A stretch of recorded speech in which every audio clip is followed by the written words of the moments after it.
मोहतरम नाजरीन, आप देख रहे हैं सरप्रस्त इस्लाम, मैं हूं महबूब रजा सिद्दीकी। हमें और आपको सभी को बिहार के इलेक्शन का इंतजार था। उसके बाद रिजल्ट का इंतजार हुआ कि क्या रिजल्ट आएगा नहीं आएगा और बिहार के नताइज के असरात मुल्क पर क्या पड़ेंगे और मगरबी बंगाल पर क्या पड़ेगा। तो जो बिहार के नताइज आए हैं, जो रिजल्ट आए हैं, कुछ लोग रिजल्ट देखने के बाद गमजदा भी हो गए हैं, अफसरदा भी हो गए हैं, और कुछ लोग यकीन भी नहीं कर पा रहे हैं कि ये रिजल्ट इस तरीका से कैसे हो गया। थोड़ा बहुत आसपास होता, बगल में होता तो एक समझ सकता था, 10-20 सीट का हेर फेर होता, 19-20 होता, जिस तरीके से 2020 में हुआ था। इसलिए कि सभी लोग बिहार के प्रचार प्रसार और उसके कैंपेन के ऊपर सारी नजरें रखे हुए थे, पद यात्रा के ऊपर कि मोदी जी क्या बोल रहे हैं, इंडिया अलायंस की टीमें क्या बोल रही है, राहुल गांधी क्या कह रहे हैं, नीतीश कुमार जी क्या कह रहे हैं, किस तरीका से मामला होगा नहीं होगा, सारी चीजें। मगर आज जो मैं आपके सामने में रूबरू आया हूं उसकी 3-4 वजूहात है। आखिर एनडीए ने इतनी बड़ी कामयाबी कैसे हासिल की, नंबर 1, और महागठबंधन की इतनी बुरी हालत क्यों हुई। तीसरी बात, वोट देने के बाद भी वोटर का वोट किधर चला गया। क्या सब कुछ ठीक चल रहा था, नहीं चल रहा था, मैं उसके बारे में बात करूंगा। मगर उसकी बात करने से पहले एक और चीज बताऊंगा, मैं किस पार्टी को कितना वोट बिहार के मतदाताओं ने, बिहार के वोटरों ने दिया, कितना परसेंटेज, और उस परसेंटेज के बाद किसको कितनी सीटें मिली और उसके बाद क्या हुआ नहीं हुआ, सबके सामने में है। बड़े एक ही चीज करना है, एसआईआर के साये में बिहार इलेक्शन के नताइज।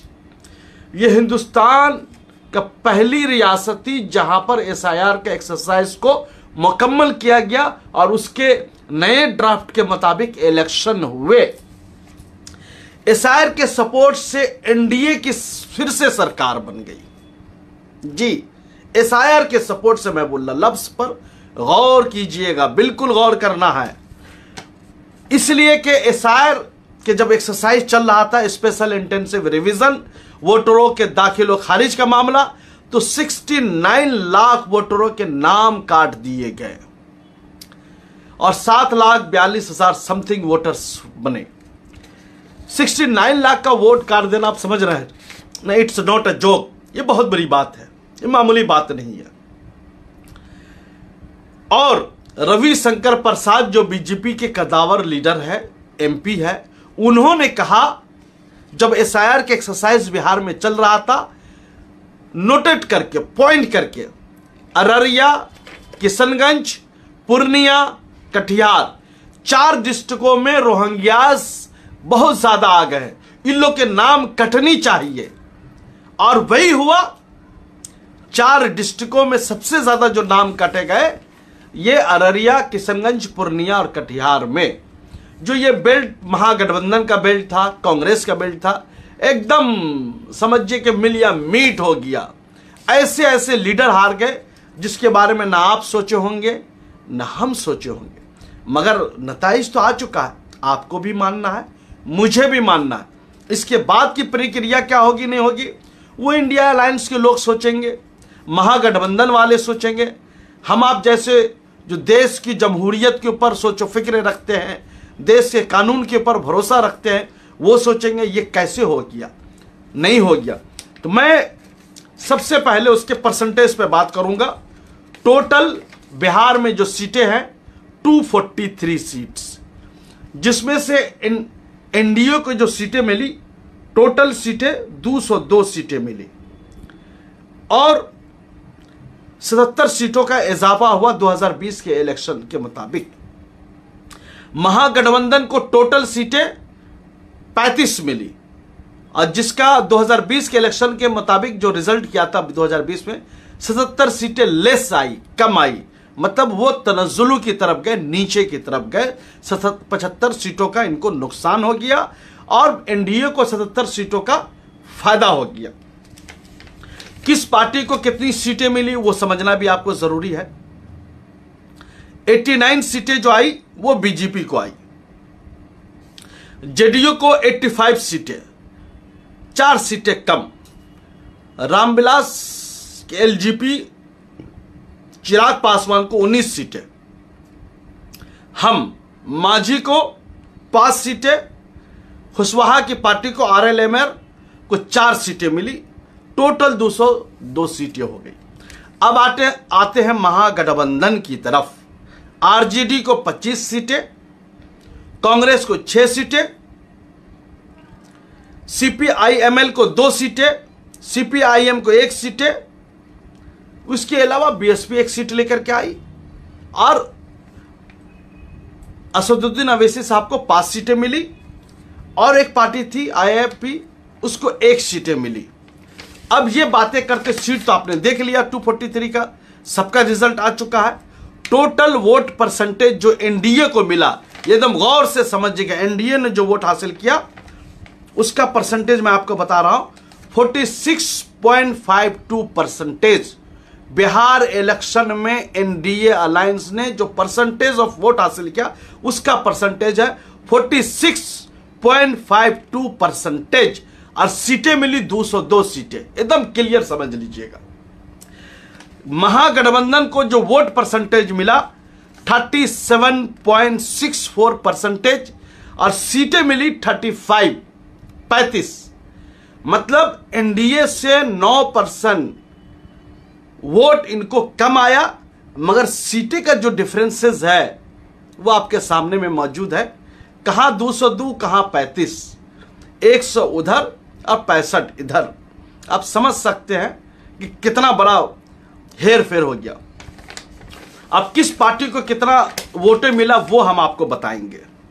बीजेपी को जो वोट परसेंटेज मिला 20.08%, मतलब 20.08%, 20% वोट बीजेपी को मिला।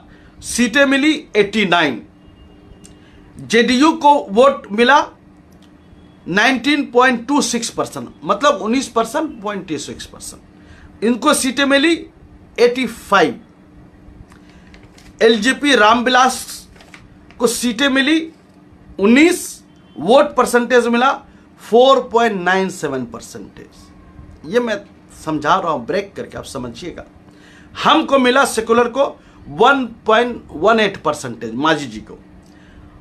जो कुशवाहा की पार्टी थी 1.03%, इनको 4 सीटें मिली। अब हम आते आरजेडी की तरफ। बीजेपी को वोट परसेंटेज 22.8%, आरजेडी को वोट परसेंटेज 23%। वोट परसेंटेज में आरजेडी सबसे बड़ी पार्टी, सीट में 25 सीटें ओनली, 25 सीटें। मतलब बीजेपी को समझिएगा, बीजेपी को 20% वोट, आरजेडी को 23% वोट और सीट का डिफरेंस से समझ लिया, सिर्फ 25 सीटें आरजेडी ने लेकर के आई।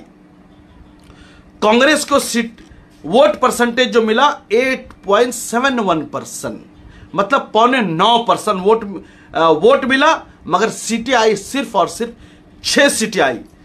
और अगर एलजेपी से मुकाबला कर ले तो उसके पास 4.97% वोट है, मगर सीटें 19 है, 19 सीटें। ये कैलकुलेशन है, बड़ा कैलकुलेशन है, समझना है। लेफ्ट पार्टियाज को जो 2-3 पार्टी लड़ रही थी, टोटल वोट मिला उनको 4.18%, वीआईपी को मिला 1.38%। तो ये वोट का कैलकुलेशन था, ये समझना बहुत जरूरी था। आप अभी तक सिर्फ सीट किसको क्या मिली नहीं मिली उस वक्त, मेरा काम था ब्रेकअप करके आपके दरमियान किसको कितना वोट मिला। अब आते हैं सही की तरफ। होना क्या था, हो क्या गया, किस तरीका से हो गया। तो ये जब रिजल्ट आया तो राहुल गांधी का जो पहला प्रक्रिया है, जो उसका बयान है, उन्होंने कहा गैर मुनसिफाना इलेक्शन हुआ है, अगर इस तरीका से इलेक्शन होगा तो कभी भी अपोजिशन नहीं जीत पाएगा। ये राहुल गांधी के बयान है। और दूसरा उन्होंने कहा आइन और जमहूरियत को बचाने की लड़ाई है और हम और तेजी के साथ लड़ेंगे, ये राहुल गांधी ने कह दिया। और तेजस्वी यादव ने कहा था हम गुमान भी नहीं कर सकते इस किस्म का रिजल्ट आएगा। मगर आपको समझना है, जो कांग्रेस और इंडिया अलायंस महागठबंधन बार बार एलिगेशन लगा रही थी, बार बार कह रही थी, जब आचार संहिता लागू हो गया तो महिलाओं के अकाउंट में 10,000 रुपया कैसे आ रहा था। ये 10,000 रुपया पहले शुरू हुआ इलेक्शन से पहले, और इलेक्शन के अनाउंसमेंट होने के बाद ही महिलाओं के खातों में 10,000 रुपया 10,000 रुपया 10,000 रुपया एकदम आ रहा था, अकाउंट में ट्रांसफर हो रहा था। तो इंडिया अलायंस ने ये महागठबंधन बोलिए क्या कि आचार संहिता लागू होने के बाद ये कैसे हुआ।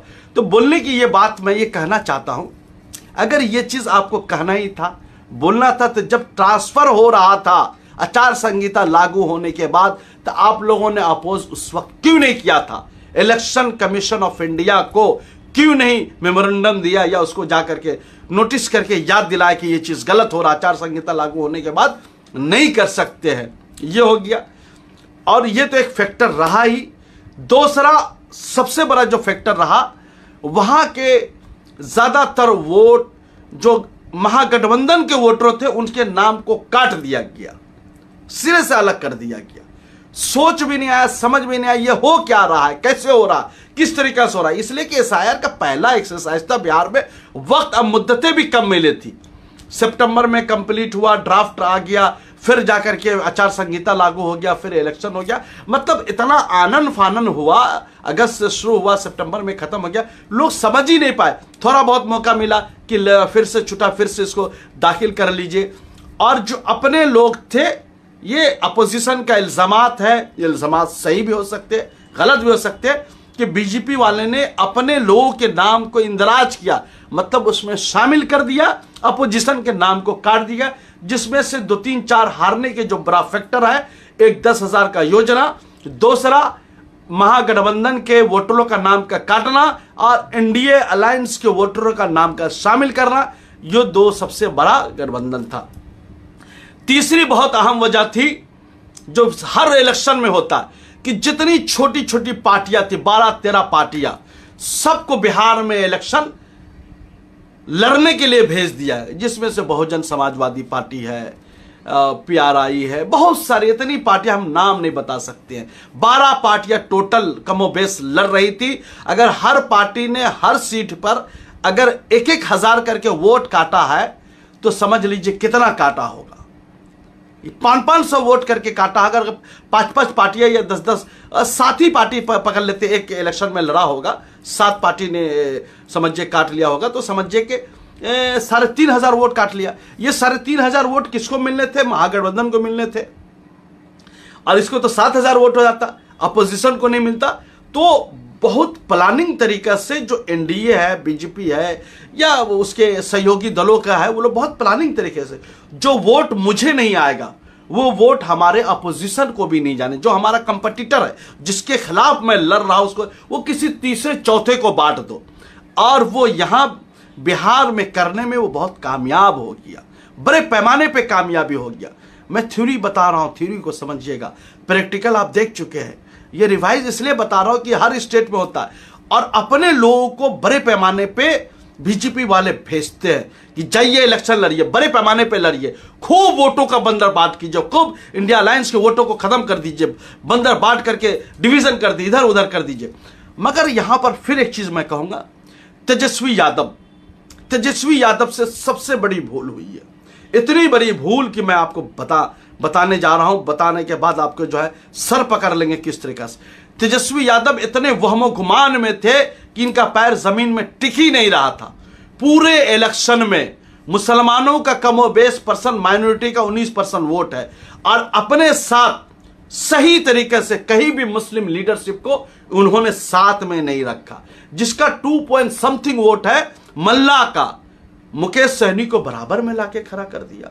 हर स्टेज में मुकेश सहनी भाई 2-2.5% वोट वाला आपके बगल में खड़ा हुआ है, और 19% वोट वाला जो है राइट लेफ्ट घूम रहा है। तो सिर्फ बोलने से कुछ नहीं होता है, अमल दरामद करके जगह भी देनी पड़ती है। तेजस्वी यादव से यह सबसे बड़ी भूल हुई है कि माइनॉरिटी के किसी एक लीडर को भी साथ में प्रॉपर अंदाज में नहीं रखा। सिर्फ बोलते माइनॉरिटी MY समीकरण, तो खत्म हो गया ना MY समीकरण। न यादव आपको वोट दिए, न मुसलमान दिए सही तरीके से, इसलिए कि आप तो टिकट 36% आपने तो यादवों को वोट दे दिया, सीट दे दिया, बाकी तरीके से जो आपको जितनी सीटें थी जातिवाद के तवार से डिवीजन करना चाह, किसका कितना परसेंटेज वोट है उसको उतनी सीटें देना है, वो चीज वहां बिहार में नहीं हुआ। और तेजस्वी यादव से सबसे बड़ी भूल हुई कि उन्होंने माइनॉरिटी के किसी भी एक लीडर को प्रॉपर अंदाज में जगह नहीं दिया। यह सबसे बड़ी तेजस्वी यादव की सबसे बड़ी भूल थी, यह भूल नहीं होनी चाहिए। दूसरी भूल कि हर जगह में पप्पू यादव को इन्होंने समझिए कि नजरअंदाज किया, उसके साथ समझिए कि ज्यादती की गई, उसको भी प्रॉपर अंदाज में जगह नहीं दिएगा। मगर वो उसके बावजूद भी वो बने रहे कांग्रेस के साथ वो सब। और समझिए कि जितना भी इंडिया अलायंस, समझिए कि राहुल गांधी तो थे इनके साथ, मुकेश सहनी थे, मगर जो कांग्रेस के लीडर वगैरह जो थे, जो समझिए भारत समझिए वोटर अधिकार यात्रा वो और भी जगह में प्रॉपर अंदाज में देनी चाहिए नहीं देनी चाहिए, तो ये चीज नहीं हो सका। एक फैक्टर ये भी हारने का फैक्टर मैं बता दे रहा हूं। इसलिए कि पप्पू यादव का अपना भी फैन फॉलोइंग है। आखिर तक वोटर अधिकार यात्रा तो किए, लंबे पैमाने पे किए, और वो समझ में भी आया गया था सब बहुत बड़े पैमाने पे हो रहा है, मगर उसका रिजल्ट क्या हुआ? जीरो हो गया, जीरो, शून्य, सिफर हो गया। क्यों हो गया? कितना दिन रहने के बाद आप उन लोगों ने सीटों का बंटवारा सही से नहीं किया, आखिर तक नहीं किया। कुछ आप खड़े कर लिए, कुछ ये खड़े कर लिए, कुछ फ्रेंडली लड़ लिए, वो तो इस तरीके से नहीं होता। मतलब क्या है, कुर्बानी देना आप लोग नहीं जानते, जिसकी वजह से पूरी जो सरकार बनाने के आप इसमें पोजीशन में थे और आज कौन सी जगह में खड़े वो आपको अच्छी तरीके से पता है। 2020 से भी बुरी तरीन हालत में है, इंसान को समझना पड़ेगा।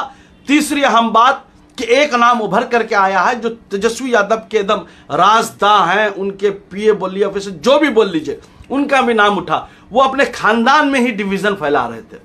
मैं नाम नहीं बोलूंगा, बाकी चीज आपको खुद समझ लेना। अक्लमंद आदमी जो बिहार की सियासत को समझते हैं ना, वो नाम भी बहुत अच्छे तरीके से समझ गए मेरे इशारे आने के बाद। ये चीज हुआ। कांग्रेस से क्या भूल गई? कांग्रेस से समझिएगा, कांग्रेस का सबसे बड़ा बिहार का कदावर लीडर जिसका नाम है डॉक्टर शकील अहमद। बिहार कांग्रेस अगर पहचाना जाता है तो डॉक्टर शकील अहमद मधुबनी के नाम से पहचाना जाता है। जब 2004 और 9 में सरकारें थी तो उस वक्त भी बहुत सारे रियासतों को वो इंचार्ज हुआ करते थे, मंत्री हुआ करते थे। बंगाल के भी 2011 में इंचार्ज बने, जिसका रिजल्ट ममता बनर्जी कांग्रेस की सहयोग से 2011 की सरकारें बने। उस वक्त डॉक्टर शकील अहमद मधुबनी बंगाल के इंचार्ज थे और बाकी जो डिप्टी इंचार्ज वगैरह थे। तो समझिए कि 2000 स्टार्टिंग से ही समझिए कि 2019 में 24 में डॉक्टर शकील अहमद को नजरअंदाज करते गए। वो बिहार को समझते थे, बिहार के मुसलमानों को समझते थे, बिहार के ब्राह्मणों को समझते, बिहार की उच्च जातियों को समझते। डॉक्टर शकील अहमद कांग्रेस एक ऐसा लीडर था जिनका जिस तरीका से हिंदुओं के दरमियान में वो अपना जो लाइनअप किया हुआ था, उसी तरह मुसलमानों के तरह इस लीडर को इन्होंने कांग्रेस ने एकदम ही नजरअंदाज कर दिया, जीरो कर दिया। तो कांग्रेस की ये जो नजरअंदाज करने की जो पॉलिसी है ना, वो अपने लीडर को या किसी उसको नजरअंदाज नहीं करते, खुद ही नजरअंदाज हो जाता है। पता नहीं क्या पॉलिसी नहीं पॉलिसी, किसके कहने पे कौन लोग है चलाने वाला कांग्रेस को, समझ में नहीं आता। जो काम का आदमी है उसको नजरअंदाज कर दिया, जो बेकार आदमी उसको फ्रंट लाइन में जगह दे दिया। यही चीज अगर रहा तो ये और भी बदतरीन हालत में चला जाएगा कांग्रेस, ये समझना है। मैं पॉलिटिकल एनालिस्ट होने के नाते से, सीनियर जर्नलिस्ट होने के नाते से मेरी जिम्मेदारी बनती कोताहियां कहां हुई है, गलतियां कहां हुई है, कमियां कहां रह गई, उस कमियों को उजागर करना। और जो मेरे व्यूअर्स हैं वो देख रहे होंगे तो इसको राहुल गांधी को जरूर टैग कीजिएगा, सोनिया गांधी और मल्लिकार्जुन खड़गे को, और बिहार के प्रदेश अध्यक्ष को भी टैग करके बताइएगा कि गलती कहां हुई है, किस तरीके से गलती हुई। तो इतना बड़ा वेटरन पॉलिटिशियन को आपने डॉक्टर शकील अहमद को नजरअंदाज किया, जिसका खमियाजा उसने क्या किया। रिजल्ट आना है 14 को, 13 तारीख को रिजाइन दे दिया कि मैं इस्तीफा देता हूं। वो समझ गया था कि रिजल्ट जो है इसके फेवर में नहीं आने जा रहा, कुछ नहीं। अक्लमंद आदमी था, रोड पे अभी भी वक्त है। ये वो लोग हैं जो पंडित जवाहरलाल नेहरू के जमाने से इनके खानदान वाले कांग्रेस के साथ है, लॉयल्टी कांग्रेस वाले लोग हैं, लॉयल कांग्रेस वाले लोग हैं। आप लॉयल को ही नजरअंदाज कर दीजिएगा जो आपके साथ बरसा बरस से धूप में, पानी में, सर्दी में साथ रहा, तो ये एक नजरअंदाज हो गया। मैं इसको मेरे बताना ये जिम्मेदारी था। तो इस तरीके से वजूहात थे, सिर्फ हवाई फायरिंग कर लेने से कुछ नहीं होता, सिर्फ मीटिंग मिছিল कर लेने से कुछ नहीं। जमीनी स्तर पे कितने वर्कर आपके काम कर रहे थे, कौन लोग काम कर, मॉनिटर कौन लोग कर रहा था, कौन, कुछ नहीं। इसको टिकट नहीं मिला तो मस्कूर उस्मानी जाले से खड़ा हो गया, फला को टिकट नहीं मिला तो वो खड़ा हो गया, 2-4 हजार वो वोट काट दिया, 2-4 हजार ये वोट काट दिया। तो ये अपने जो लीडर जो इनके साथ थे, भले ये लोग इलेक्शन के 3-4 महीना पहले ये लोग एक्टिव हो गए थे, ये लोग को आपने टिकट नहीं दिया तो कम से कम बैठ करके समझानी चाहिए कि अगर सरकारें बनती है तो एमएलए खाली पोस्ट नहीं होता, चेयरमैन होता, वाइस चेयरमैन होता, कमेटी का मेंबर होता, 1000 पोस्ट आपको जगह मिलेगी, सरकार बहुत सारा काम करवा पाएंगे, काम कर पाएंगे। तो तालमेल का स्टार्टिंग से कमी रहा। और एसआईआर का सबसे बड़ा फैक्टर था वो एसआईआर फैक्टर था, स्पेशल इंटेंसिव रिवीजन, कि इनके लोगों के नाम काटे गए, अपने लोग के नाम दाखिल। आप लोग सुप्रीम कोर्ट में जा रहे हैं, लोगों के नाम कट रहे हैं, लोगों का आप लोग उसके खिलाफ केस क्यों नहीं फाइल कर रहे हैं कि ये हिंदुस्तानी वोटरों का नाम कैसे कट रहा है, एक अपने मुल्क का सिटीजन का नाम कैसे कट रहा है। ये टीम आप नहीं बनाएंगे, ये करेंगे नहीं, और जमीनी स्तर पर काम नहीं करेंगे तो ऐसा ही होता रहेगा। मेरा काम था आपके सामने में रूबरू होकर के सच्चाई को दिखलाना। ये तो रिजल्ट आ चुका है, सच है, इसको मान लीजिए, फिर दोबारा गलतियों को ना दोहराइए, उसके लिए काम कीजिए। तेजस्वी यादव को एक ही चीज मैं कहना चाहता हूं, वक्त है, अभी भी अपनी आइडियोलॉजी को बदलिए, तरीकेकार को बदलिए। MY समीकरण आप बोलते हैं, सिर्फ बोलिए मत, स्टेज में भी जगह दीजिए, पार्टी में भी जगह दीजिए। और भी बहुत सारे ऐसे लीडर आरजेडी के थे, माइनॉरिटी के, जो जितने वाले लीडर थे, अबू दुजाना वगैरह, सब किसी को इन लोगों ने कोई पत्ता उत्ता नहीं दिया। नए लोग को लाके खड़ा करके इधर उधर करके सब पार्टी को भी बर्बाद कर दिया, जीरो हो गए। अरे आपके वालिद साहब लालू प्रसाद यादव का नाम और टैगलाइन आपके साथ जुड़ा हुआ है, उस नाम को कम से कम बदनाम मत होने दीजिए कि बिहार और हिंदू की पहचान होती थी लालू प्रसाद यादव से। तो अभी भी वक्त है, वालिद साहब से जाकर के मिलिए, अपने बड़े भाई को अपने साथ जोड़िए, अपनी बहनों के जोड़िए, अपने लोगों को सर जोड़ के बैठिए, माफी मांगिए, बोलिए कि गलतियां हो गई है, हम लोग मिल करके करेंगे। इतने बड़े पॉलिटिशियन, ये सिद्दीकी साहब, अब्दुल बारिक सिद्दीकी साहब, वो पूरे कहीं नजर नहीं आए, कुछ नजर नहीं आए। तो आप बड़े बड़े पॉलिटिशियन जो है सबको नजरअंदाज आपने कर दिया, कुछ नहीं। ये आरजेडी के लीडर थे, मैंने तो बता दिया। मेरा काम था आपको बताना। प्रधानमंत्री जो कहा है कि गंगा जो बिहार से बह करके बंगाल की तरफ जाती है, तो बिहार को हमने जीत लिया है, बंगाल को जीतेंगे। इसके ऊपर मैं बातें कल करूंगा कि मोदी जी का ये ख्वाब ख्वाब ही रह जाएगा या हकीकत में बदलेगा। बातें मैं इसके ऊपर कल करूंगा, ये डे आफ्टर टुमारो करूंगा। एसआईआर को लेकर बातें करूंगा। अभी आप लोग फॉर्म भरते रहिए, एसआईआर का कार्यक्रम को कंप्लीट कीजिए। पहला काम है एसआईआर का फॉर्म फिलअप करके बीएलओ के पास जमा करना। अगर उसमें कोई दिक्कतें परेशानी आती है तो आप मुझे फोन कीजिए, मैं आपका हेल्प करने के तैयार। थैंक यू वेरी मच हमारे साथ जुड़ने के लिए। मेरी जिम्मेदारी थी, जो हुआ वो सच बता देना। शुक्रिया। Welcome to K-Mall, a premium project by Kaleen Group. K-Mall is in the heart of Kolkata's electronic, garment and lifestyle hub, Khidirpur. K-Mall, which is designed as a world-class mall, is the outcome of endless effort of our experts, combined with modern superb techniques and new age design. Book now